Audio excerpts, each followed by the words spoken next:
안녕하세요. 저는 30대 중반의 여자입니다. 저에게는 2살 연하의 남편이 있습니다. 저희 부부는 재작년에 결혼을 했고 지금까지 아이는 바라지만 없는 상태입니다. 사랑할 때 연상이고 연하고 나이를 따지는 타입이 아니었던지라 남편이 저보다 어린 것에 대해서 딱히 무슨 생각을 가져본 적은 없었어요. 편견도 걱정도 들뜸도 없이 그냥 아무것도 없는 백지 상태에서 이 사람이 그저 좋아서 만나왔고, 연애 기간이 3년이 넘어가니 슬슬 서로의 나이도 차기 시작해서 결혼까지 하게 되었어요. 그렇다고 나이 때문에 시간에 쫓기듯이 결혼한 것은 아니었고, 만나다 보니 이 사람이 이젠 내 옆에 하루 종일 붙어 있었으면 좋겠고, 그러다가 아이도 낳고 함께 새 가정에서 같은 생각을 하면서 살기를 원하게 된 것이었죠. 남들 하는 것만큼 딱 결혼 준비를 했어요. 실내외 웨딩 촬영 2번에 친구들과 함께한 브라이덜 샤워, 그리고 유럽으로 외 신혼여행까지. 요즘 애들 한다는 트렌드는 다 따라해봤고, 그 과정에서 저는 신랑 쪽에서 받기만 한 게 아니라 오히려 제 돈을 더 써서 결혼을 준비했어요. 일물 예단도 연상녀라고 기죽지 말라며 부모님이 팍팍 지원을 해주셔서 헛소리 나게 준비를 해갔고, 괜히 저보다 어린 남편의 경제적 사정을 뻔히 알고 있었는데 결혼이라는 관례로 부담을 주기 싫어서 남편 해오는 만큼 딱 저도 절반을 준비해서 함께 수준에 맞는 신혼집을 구해서 들어왔어요. 결혼 당시 저희 남편은 중소기업 5년차 직장인이었습니다.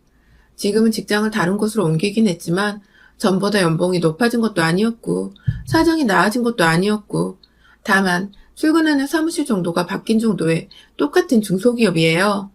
지금도 경제적인 여유가 없지만 그 당시에는 통장에 몇 천이 더 없었던 상태였습니다. 그렇다 보니 저희는 연애를 하는 동안에도 큰 돈을 써야 하는 데이트 장소는 무조건 피하거나, 제가 너무 뻔한 데이트가 질려서 먼저 남편을 데리고 제 카드로 데이트 비용을 지불하곤 했어요. 물론 평상시 데이트에서도 돈은 대부분 제가 지불을 했지만 말입니다. 저는 대학 시절에 일찍부터 휴학을 하며 자격증 공부를 했고 시험에 합격해서 지금은 그 분야에서 나름 전문성을 갖추고 살고 있는 사람이에요. 때문에 대단한 규모 있는 회사에 다니고 있지는 않지만 그 정도 규모의 사람들 연봉만큼은 열심히 일만 하면 충분히 벌 수 있는 정도였죠. 대학 때 시험에 합격을 했으니 졸업을 하자마자 사회생활을 시작할 수 있었고, 돈을 막 쓰거나 무언가 가지고 싶어 욕심내는 성격도 아니었어서 나름 저축도 쉽게 했었네요. 부동산 중개인인 저희 어머니 도움으로 법원 경매하는 곳도 여러 번 따라가 봤고, 그러다가 운 좋게 저렴한 가격에 빌라를 얻어서 월세를 주며 달마다 나름 짭짤한 부수입도 벌어오고 있는 지가 벌써 5년이 넘어갑니다. 제 경제적인 부분에 대해서는 지난 연애 시절 동안 단 한 번도 남편한테 언급을 한 적이 없었어요. 그냥 엄마도 그런 건 먼저 남들한테 말하고 다니지 말라고 하셔서 대학 때부터 단지 공부 열심히 했고 직장에서 벌만큼 번다는 정도로만 가까운 사람들에게 말을 했었고, 제 친구의 친구였던 남편은 주변 사람들에게도 저보다 제 친구에게 먼저 저에 대한 얘기를 전해 들었었죠. 나이 차가 그리 나는 것도 아니고 비슷한 시기에 대학 다니며 살아온 여자가 저만치 앞서고 있다는 생각을 한 건지 남들 다 하는 일을 하는 것뿐인데, 남편은 유독 저를 대단한 누나, 어른 그 이상으로 볼 때가 좀 많았었습니다. 어느 정도였냐면 일한다고 법원에 한번 다녀온 적이 있었는데 그걸 듣고는 "우와, 법원이라고?" 라며 놀래 저를 치켜 세우더라니까요. 어느 부분에서 놀랬는지 아직도 이해는 안 가지만 대충 하는 얘기를 들어보니 자기는 거길 일하러 가는 게 아니라 죄 지은 사람들만 가는 곳인 줄 알았다며 가서 막 변론하고 싸우고 이러냐고 물었어요. 제가 변호사도 검사도 아닌데 말이죠. 아무튼 세상 물정을 좀 모르는 사람이라기보다는 그냥 제 직업에 대해 잘 모르는 사람이니 그럴 수 있겠다 하며 무심코 넘겼습니다. 그런 거 말고는 사람이 순수하고 때묻지 않았으며 무엇보다 말이며 행동이 바른 것이 제 마음에 쏙 들었으니까요. 경제적 여유가 없어도 자기 딴에는 뭔가 더 많이 벌고 싶고 일하고 싶어하는 욕구가 보여 곁에서 든든히 힘이 되어주고 싶기도 했어요. 일이 뜻대로 잘 풀리지 않았지만 적어도 제 앞에서 게으름을 피우지 않으며 한결같이 본인 일에 최선을 다하는 사람이었습니다. 그렇다 보니 저도 결혼하고 1년 반이 지나가던 얼마 전에 제가 부수입이 따로 있으니 그렇게 바락바락 애쓰면서 살지는 말자고, 조금 여유를 가지고 나한테 기대기도 하고 내가 힘들면 또 기댈 수 있는 어깨가 되어달라고 남편에게 말을 꺼냈고 남편은 조금 놀란 눈치였지만 알게 모르게 자신이 가졌던 돈에 대한 부담감이 조금은 줄어들었는지 이내 활기를 되찾았어요. 아니 정확히 말하면 와이프보다 그래도 명색의 남편인 본인이 돈도 더 벌고 좀 더 성공해야 하지 않을까 하는 부담을 가지고 있다가 이젠 정말로 와이프는 넘사벽이구나 싶었던 것 같아요. 그래서 진짜로 부부로 살갑게 다정하게 지내는 것 말고는 경제적인 부담을 완전히 지우겠다고, 아니 포기를 하겠다고 생각을 한 것이죠. 다행히 회사를 갑자기 그만둔다거나 저한테 카드를 빌려달라는 등의 극단적인 상황은 일어나지 않았어요. 제가 막장 드라마를 너무 많이 봤나 싶더군요. 남편은 오히려 자기도 열심히 살아서 살림의 보탬이 될 거라며 일도 열심히 했어요. 이렇게 딱 좋았는데 문제가 생겼어요. 남편이 저한테 들은 얘기를 마음대로 시댁에 전해나 보더라고요. 마음대로라고 할 수도 없는 것이 저도 어쨌든 이 집안의 며느리고 남편에게는 배우자니까 당연히 가족인 시댁의 며느리의 재정 상태가 생각보다 안정적이라고 말을 할 수는 있었죠. 하지만 문제는 저희 시댁은 그 소리를 듣고 가만히 있을 시댁이 아니었던 것입니다. 아니나 다를까 그 얘기를 하고 얼마 안 있어 저희 시누이가 연락이 왔어요.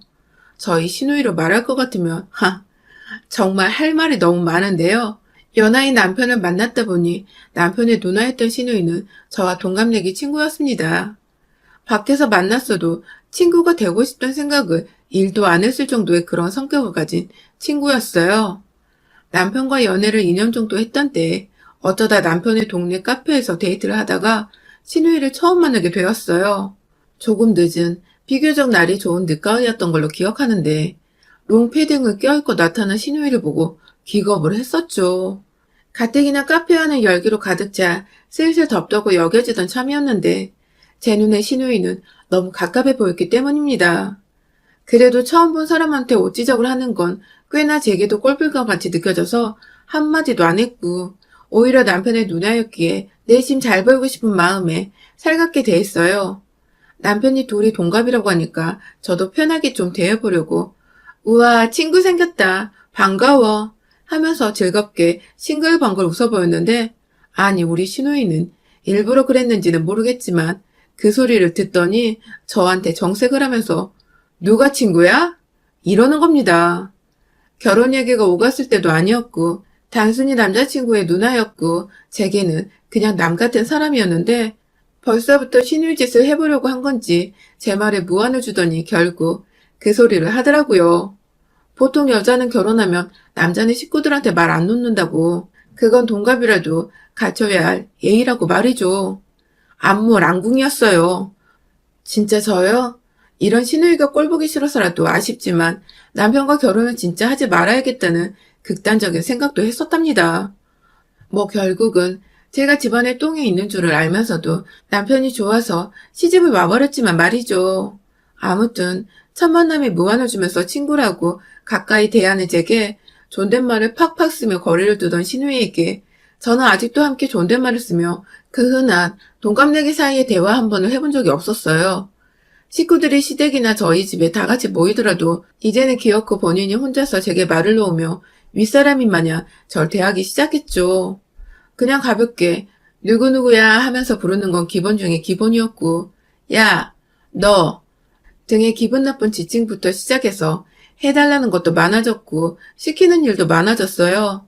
하다 지는 지 엄마가 혼자 식탁에서 밥을 차리고 있어도 꼼짝 않고 TV만 보고 있으면서 며느리인 저한테는 야, 수저 좀 놔드려 하면서 시어머니 마냥 굴었죠.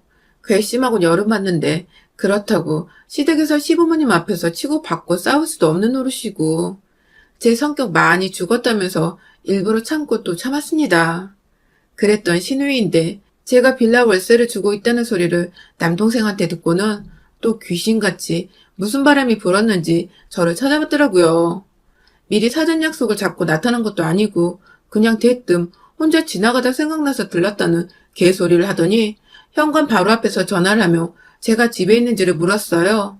당연히 그 시간 모두가 출근하고 있을 월요일 이른 오후에 아무도 집에 없었습니다. 하지만 신우이는 집 번호를 물어보며 안에 혼자 들어가 있겠다는 말을 하더라고요. 진짜 순간 진짜 얘를 어째버릴까 하며 분노가 막 차올랐어요. 지금 당장에 오전에 집을 떠나줘조차 제가 집을 어떤 꼴로 만들고 나왔는지도 모르겠고 누가 나와 내 남편의 공간에 혼자 들어가 있는 거 더더욱 싫었는데 앞뒤에 미안하단 말도 안 하고 무작정 카페 갈 돈이 아깝다고 어차피 곧 퇴근하고 올 테니 먼저 들어가 있겠다며 뻔뻔하게 집 번호를 물어보는 신우이를 한 대 때려주고 싶었어요. 결국 저는 비밀번호를 알려주지 않았고요. 혹여나 싶어서 잠깐 생각을 하다가 남편한테 전화를 했는데 이미 통화 중이더군요.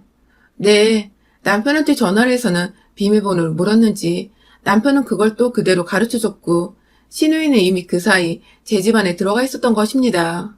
전 뒤늦게야 전화를 받은 남편에게 애먼 화를 내면서 왜 우리 공간인데 마음대로 비밀번호를 가르쳐줬냐며 남편에게 바락바락 소리를 질렀고요. 남편도 뒤늦게야 자기가 실수를 했다는 것을 인정하고는 싹싹 빌었지만 소용없었어요. 이미 내 공간엔 내가 정말 싫어하는 신우이가 떡하니 들어가 있었으니까요. 남편한테 아무리 지랄을 해도 남편은 회사에 있어야 했고 저라도 퇴근을 해야겠더라고요. 신우이가 집에서 뭐라고 했을지도 모르겠는데 남보다 못한 사이를 제 집안에 혼자 떡하니 두고 싶지가 않았어요.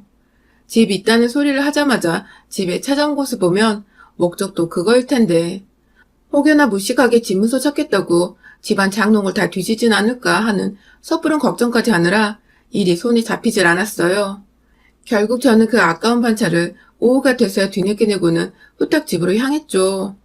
다행히 집에서 별일은 없었습니다. 신우이는 그 사이 냉장고를 맘대로 털어서 거실에 김치찌개까지 한상 차려 먹고 있었고 생각보다 제가 일찍 집에 들어오자 당황했는지 후다닥 현관에 벗어둔 지 양말을 가져다 신더라고요.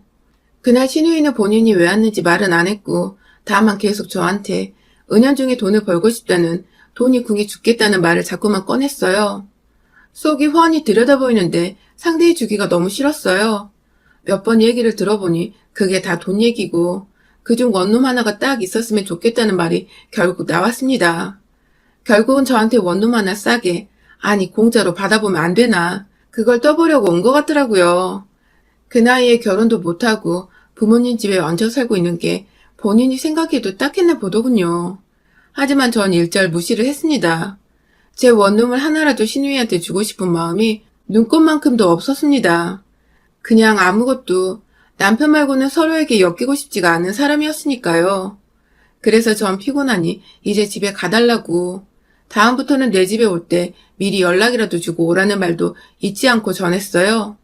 하지만 신우이는 그 말이 기분이 나쁘다며 싫은 티를 팍팍 내며 문을 쾅 닫고 집을 나섰어요. 그리고는 시어머니한테 말을 어떻게 전달한 건지 제가 신우이를 집에서 쫓아낸 줄 알고는 전화가 와서 한바탕을 했고 그 바람에 제가 겨우 사실 확인을 시켜드렸고 전 저대로 억울하고 열이 받아 남편한테 또 전화를 해서 니네 집 식구들 나한테 왜 그러냐고 내내 하소연을 하고 남편도 회사에서 집안일로 머리를 지끈거려 하고 진짜 개판 5분 전이었습니다. 그런 일이 있고 난 후 바로 얼마 전에 일어난 일이었어요. 한동안 자존심이 상했는지 연락이 일절 없던 신우이는 다시금 원하는 것을 성취하기 위해 자존심도 포기하겠다는 듯이 꼬리를 내리고 제게 연락을 해왔어요. 이번에 무작정 저희 집으로 찾아온 게 아니라 하루 전날 전화를 했더라고요.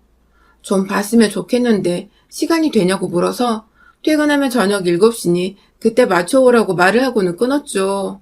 아무래도 신우이다 보니 저도 영영 안 보고 살 순 없는 노릇이고 그냥 이렇게 누가 먼저 꼬리를 내리면 내리는 대로 대하며 최대한 뒤끝 없이 좀 지내보고자 하는 마음이었어요. 그렇게 퇴근 시간이 다가와 직장인이 다 그렇듯이 칼퇴를 하지는 못하고 급한 일을 좀 마무리 짓다 보니 20분 정도가 늦춰졌어요. 어찌되었든 신우이가 집에 또 온다고 하니 제 쪽에서 퇴근을 했죠. 퇴근길이라 차는 막히고 어찌저찌 집에 들어가니 남편이 먼저 퇴근해서는 집에 와 신우이와 함께 있더라고요. 신우이는 전과는 달리 제게 너무 살가웠어요. 오는 길에 사왔다면서 마트에서 파는 오렌지맛, 포도맛, 그리고 사과맛 나는 음료수 묶음 3개를 사왔더군요. 형식적으로 고맙다는 인사를 나누고는 자리에 앉기 전 음료라도 내어줬어요. 그냥 컵에 따라서 가져다 주면서 무슨 일로 온 거냐고 물었죠. 그러자 시누이는 그 질문이 좀 마음에 안 들었던지 인상을 한번 살짝 찡그렸고 그걸 제가 눈치를 챘다는 사실을 곧 알고는 다시금 표정 관리를 했어요. 그리고는 포도맛 주스 한 잔을 들이키곤 남편을 지그시 쳐다보더라고요. 아무래도 남편한테는 여기에 왜 왔는지를 미리 말을 했던 것 같아요. 남편도 쭈뼛거리며 무슨 말을 못하자 그제서야 동생놈이 답답하다는 듯 직접 입을 연 시누이는 이내 제가 빌라를 가지고 있는 걸 알고 있다면서 그 빌라의 일부를 자기한테 빌려주면 안 되겠냐는 겁니다. 본인이 몇 배로 불려주겠다고 본인이 관리자처럼 직접 관리를 했더니 추가로 얻는 수익금은 자신이 가져가겠다고 말이죠. 그것도 협상도 뭣도 아니 그냥 통보. 오냐 오냐 해주니 이런 일들을 상의가 아니라 통보하는 식으로 해달라고 요구하는 시누이 면상을 확 갈기려는 충동이 일어난 그때 남편도 제 기분을 감지했는지 순간적으로 시누이 팔을 붙잡았어요. 아무래도 안 될 것 같다는 것을 나름 누나한테 표현한 거였죠. 하지만 오히려 그 모습에 시누이는 뚜껑이 열렸고 급기야 사람 앞에 두고 무한하게 뭐하는 짓이냐며 니들 부부 작당하고 그거 혼자 먹겠다고 이러는 거냐며 오히려 저희를 나무랐어요.